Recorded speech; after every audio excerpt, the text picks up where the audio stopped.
follow up on my recent video discussing how the media tends to portray fat and other plus-size people that ultimately boiled down to me revisiting early 2000s Disney shows that had episodes centered on the simplicities of health, balanced diets, and body image. I liked working on that video so much that I wanted to continue to have more of a nuanced discussion of health and wellness, but the episodes I'll discuss today are from modern shows. And for the love of God, it's not Disney. I found these episodes to have a central theme of the importance of maintaining one's health and staying in shape for their given reason according to their lifestyle. Personally, I don't get a sense of fat shaming from them, well, except for one of them, but it's small. Each given character has their desire or is encouraged to maintain their physical well-being for themselves or for their family. But negative consequences will creep up if your well-being is being pushed to one end of the extreme or towards the other. A donut every now and again is fine, but every day is a lot of excess sugar for your body to process and will struggle to keep up. Just as it's healthy to get in some exercise any way you can, it's also unhealthy to constantly push your body past its limits, causing severe muscle aches and damage. Because health is a lot more nuanced with different factors and avenues that can't just be solved by going to the gym or change your entire eating habit overnight, we must be willing to discuss it with an open mind. For every just work out, there are others trying their best to educate and inform that there are multiple factors that prevent going to the gym as a simple solution, and it's not as practical as one might think. Unfortunately, some are just too stubborn to realize it's not that simple for most people. Access to gym memberships could be out of someone's price range. They live too far from a gym. They could have children to care for that eats up most of their free time. Or, and I'm speaking from personal experience on this one, working a physically demanding job that leaves you wiped out. These aren't excuses and shouldn't be looked at as such. To avoid working out, it's just a matter of people needing other options or workarounds to stay on track to their specific fitness and wellness goal. So while I adore these episodes and can believe they can be beneficial towards a more nuanced discussion of health, sadly, they can't all be winners, and may even promote some harmful ideas under the guise of avoiding bullies. In the Cleveland show episode titled Fat and Wet, feeling insecure and tired of being ridiculed, Junior and Kendra run away to Wisconsin to indulge themselves amongst their people, but realize that it's not going to help them in the long run. Due to Cleveland Brown Jr.'s sleep apnea, Dr. Fist recommends a light diet with exercise to help him, but since that's never been working for the kid in the past, Dr. Fist has Jr. wearing a breathing mask instead. A very real-world phenomenon for most. Even if someone sticks to their diet and exercise, they could still see little to no results. And in Junior's case, it may also be due to genetics, since Black and African Americans can pass down predated health issues that stem from our parents and their parents. Cleveland encourages Junior to not wear the mask at school to avoid bullies, but the benefits of aided breathing and higher energy was what Junior needed to get up a flight of steps that even a kid in a wheelchair, back brace, and an elderly lady could comedically walk up. Unfortunately, the kids do make fun of him for his mask and throw fat jokes Junior's way. Tired of being made fun of, Kendra and Junior come up with the idea of passing an anti-hate crime law against heavier set people like them, rallying their fellow plus-sized people to gain support for their cause. But it doesn't fare well in their favor. Worst off, their loved ones mocked the idea of such a hate crime and them. Reaching their breaking point, Junior and Kendra run away to a place where, to their belief and understanding, fat people are accepted and free to be whoever they are. Wisconsin, where they can eat and splurge to their cholesterol-filled heart's desire. But they soon come to realize that between the fried Twinkies, pool of melted cheese, and mega-sized foods, it still leaves them feeling empty. I thought eating anything and everything would solve all my problems, but maybe the eating is a symptom of other problems. I'm so happy that Kendra came to that conclusion because in some cases, weight issues are tied to other factors in one's life. Overindulging in comfort food and eating when stressed, bored, tired, etc. In some cases, weight problems and overeating can branch off the root of the real issue, which is why a big part of health and wellness should incorporate one's mental health as well. Dopamine is the happy chemical in our brain that makes us feel good. Eating something delicious, but not as nutritious, will set it off and eventually cause one to spiral down the rabbit hole, chasing that happy high. But once the root of the problem is found, the healing process of pruning can begin. Oh, I adore these tree metaphors. Good job. Aw, thanks, Spade. Cleveland and Lester apologize for hurting Junior and Kendra's feelings and take them home. While I agree with Cleveland that fat people don't deserve special treatment, but not that they choose to be fat. No one actively chooses that unless to meet a health requirement to increase their lack of body fat needed to maintain their wellness. Or better yet, I should say, that no one chooses to have more fat on them than their body can handle. Especially considering, again, and I will keep hammering this in, genetics play a large factor into it. Family genetics of passed down disorders or health risks are a bitch! That's why I got top surgery! No more back and shoulder pains, baby! I can breathe freely! Also, I knew a friend who, no matter how well she kept up with her dental hygiene, would always get cavities because it's a genetic trait from her family. Now, I do agree that making fun of fat people is wrong, objectively, just as punching down on anyone for their body type in general. And like I've mentioned in the previous health and wellness video, fat phobia hurts us all in different ways, but tends to target those on the heavier side more. It's not right to ridicule someone for their size, no. Should there be a law against it? Also no, because again, genetics play a role in fat distribution, and it could quickly become a race issue since Afro features are larger than Euro features. Also, I find pinning down a fine line to consider who is or isn't fat would just create another mark upon impossible beauty standards. Not to mention, someone with a more muscular build could be of the same weight as a fat person. Since muscles are heavier than fat, should they be considered to be protected under such an anti-discrimination law then? Speaking as a fat person myself, I don't think we should get special treatment because of the shape of our bodies. Instead of a law, people should just not be jerks to one another and learn how to accommodate those of different bodies. Last thing we need are people to mock those with a different body of any kind. Because it's not just fat bodies that have a hard time getting around, consider those of physical disabilities or need of mobility assistance. Trust and do believe that no one is more aware of their weight problem than the person who has to live with it. It doesn't help to mock them for it, nor does it actually help them maintain their wellness any better. If anything, it's gonna further ruin their mental health and cause a butterfly effect upon their wellness. And again, to reference the previous video, if you're not their unbiased medical provider, nor close family and friends that genuinely care and have their best interest in heart, keep your unwanted opinions on fat people to yourself. Now, where the Cleveland show had a fumbled message of fat acceptance I took issue with, Bluey somehow managed to piss me off more by heavily focusing on the scale. In the Bluey episode titled Exercise, after a disappointing analysis of the scale and the shape of his body, Bandit tries to exercise before work, but the kids incorporate their game with his workout. This is an extremely adorable episode because as Bandit is trying to squeeze in a quick workout, the kids use him as their office game, making him an elevator or chair to lift them, being a ping pong ball to run across the yard, and pretending he's different amusement park rides to swing and toss them around.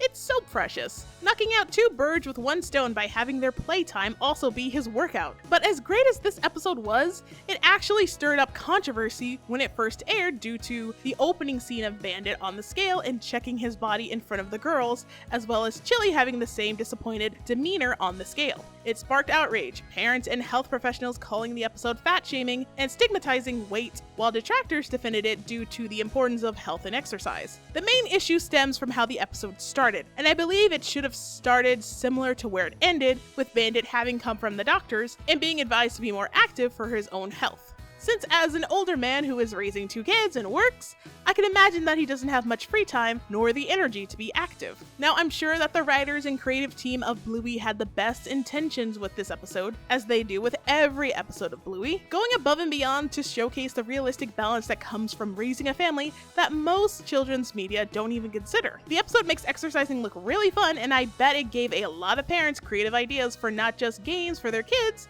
but ways of working out. The episode ends with Bandit getting a checkup at the doctor's, clearing him for a clean bill of health. Gotta say, Bandit, you're in great shape. Have you been going to the gym? Nah, it's been coming to me. Aside from the opening scene, which has been edited out on Disney+, the episode was the usual lighthearted fun that's expected from Bluey. Parents have a hard enough time as it is with going to work, being a responsible adult, and raising children that it leaves little to no time and energy to work out, especially if they have younger kids. They fall into the habit of eating the same snacks their children do for a quick bite and feeling exhausted by the end of the day. Moving their bodies is the last thing on their minds. But finding the little moments to do small exercises or something fun can help make all the difference. It may not be the same as taking an hour to do a full workout at the gym, but doing a quick set or taking a 10-minute walk can help fill in those gaps for one's wellness, as well as planting nutritious foods in your lunchbox or keeping them front and center in the refrigerator. For Bandit and Chili, I just wish their motivation for exercising wasn't heavily tied to the scale, because the numbers don't tell us as much as our minds think it does. It just tells us how much we weigh at that given day or even moment. For some people, their weight can fluctuate throughout the day. It's rarely consistent but stays within that ballpark number. Well, yes, it's been proven that weekly, even daily weigh-ins can help one on their weight loss journey. Some of us are rightfully fearful of the dreaded scale, especially if it's not related to your fitness goals. If frequent weigh-ins are helpful to you, that's great, but it's not for everyone. I, for one, think about getting a scale every now and again, but I worry about hyperfixating on it to an unhealthy degree. And since I'm autistic, that will happen. Because, fun fact, muscles weigh more than fat, so it's harder to tell the difference if the added weight would be from poor choices or the result of good ones. It would drive me insane. I'm anti-scale all the way because it's not helpful in my health and wellness journey. But if it is for some of you, keep up the good work. I much prefer making a game out of working out. It keeps me entertained and actually motivates me to move my body. But I also know when to stop for a much needed break, because there is such thing as too much of a good thing.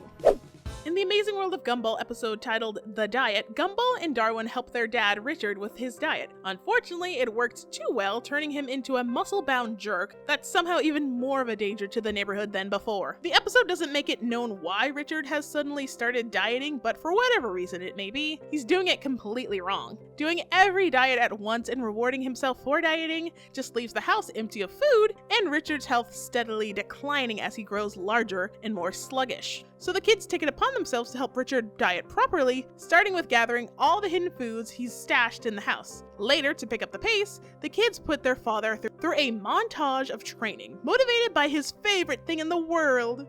We use food to trick Dad into exercising! It starts with using junk food to help get Richard moving, but as he slowly makes progress, the kids switch out the junk food for nutritious ones, with incredible results. Not only was Richard cutting down his weight, but his self-confidence was growing too, which is great until he overdoes the montage to the point of becoming a jacked-ass rabbit. He might be better in shape, but his personality completely tanked, which causes mayhem in Elmore as he flexes on everyone. And the only way to stop him was for Gumball to remind Richard of what's the most important thing in the world to him. What means more to you than anything else? Yes!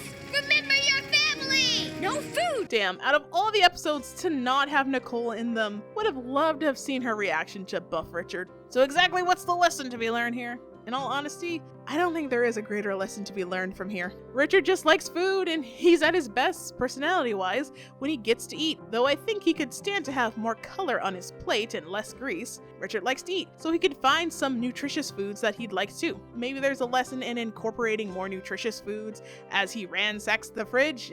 I don't know, you got me on that one. Oh, but I hate it when Richard became a self-absorbed jerk once he got swole. It's great that he gained more confidence in himself after getting ripped, but he was so insufferable and actively a danger to those around him. His buff design did look good though. Not so much so a cartoonish meathead as one would expect. But I'm so glad that muscles didn't affect Josh's personality, just his priorities, sadly.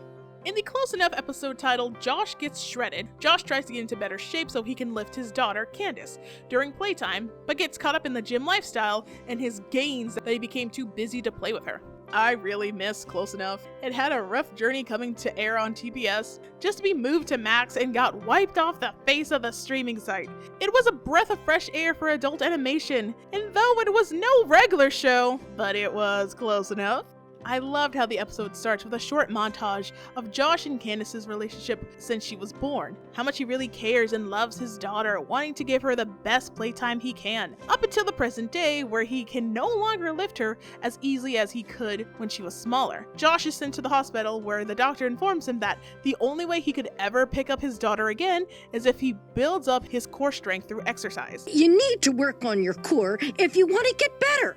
I would like a second opinion. Start exercising! Josh is fully motivated to get into better shape for Candace, but he just can't stomach it. Not until he meets Jim Crunch, a trainer at Swoletown, USA, where the people there are fully committed to fitness and exercise. It's a gym cult, but with friendlier members. They don't mess around when it comes to fitness, but if it means being able to pick up his daughter again, Josh puts in the time and dedication into getting jacked. Pumping that iron, pounding back those protein shakes, hitting the gym every hour on the hour. He reaches swole, but it's not enough. He desires to become an absolute unit to be enough for Candace. Ironically, during his training, he sadly neglects Candace in the process of becoming strong enough to play with her again. His wife Emily tries talking some sense into him between wanting to be supportive of Josh taking better care of his health, but also drooling all over him. Once achieving absolute unit status, Josh ascends to a higher plane of strength and recreates their game of King Kong to that of the movie. Strong or not, Candace still loves her dad and just wants to spend time with him. It didn't matter if he could still pick her up or not, just being able to play together was enough.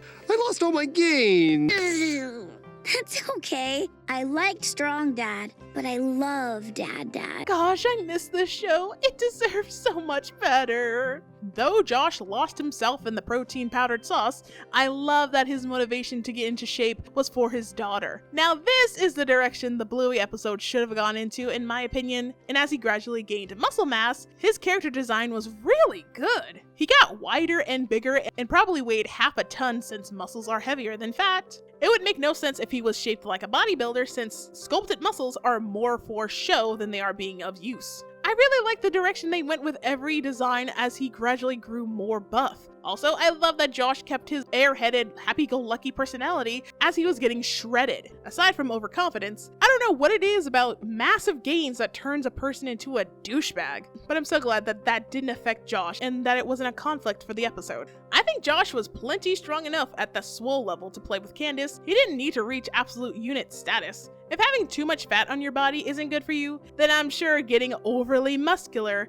isn't good either. Your body needs a certain level of body fat just as it needs a certain amount of muscle mass. You shouldn't tip the scale one way over the other. It's almost like too much of anything would cause your body to quit on you or something. Curiouser and curiouser. Ah, I see where you're going with this. In the regular show episode titled Rigby's Body, after Mordecai and Rigby pig out while working at the snack bar, where Mordecai recovers by eating something nutritious like a salad, Rigby goes non-stop eating junk food until his body quits on him. There's something about early regular show where they were slightly more vulgar and off-model for exaggerated expressions that I miss in the late seasons. Yes, nostalgia hits us all differently. Mordecai tries warning Rigby to ease up on the grease and sweets or else his body will quit on him due to the lack of nutrition. He's neglecting it. The more junk food Rigby eats, the worse he feels until his body has had enough and ditches him. While Skips and Mordecai go looking for his body, Rigby isn't taking the situation as seriously as he should and ends up thrown out into the trash with another bodiless consciousness who lost his body due to lifting too much weights. The bodybuilder takes Rigby's body and the gang has to chase him down to retrieve it. They got it just in time with a few minor damages to it. In the end, Rigby learned to be more mindful and take better care of his body. I'll never treat you like that again. I consider this an excellent middle ground when it comes to a health and wellness episode. The message is clear. Your body will quit on you for either ends of the extremes, eating too much junk food or over-exercising. You don't have to quit sweets cold turkey. They're okay in moderation, but you can't completely forego nutritious meals either. And if your body is too sore to keep working out, give it a rest to prepare for the next exercise. But you don't want to quit too soon. The key is balance to maintaining your health and wellness. I find these episodes to be more so on the lighter side and much more open-minded when it comes to discussing health and wellness in media. Starting a movement of fat acceptance could cause more harm than good, since it's just setting another standard of what is or isn't an acceptable body type. Don't give too much power to the bathroom scale. Find more creative ways to get in quick workouts. Try to be more aware of how much fatty and empty calorie foods you're consuming between your nutritious meals. Don't overexert yourself to reach an impossible amount of muscle mass that your body can't handle. Brush up on your family's genetic history to better combat what may be in store for you. Take the best care of your mental health because that does affect your overall physical health and well-being. Best of luck to you all on your own journey. Take it at your own pace and no one else's. You're doing great. Remember that progress is not always linear. You fell off, you can get back up. You're making progress no matter what.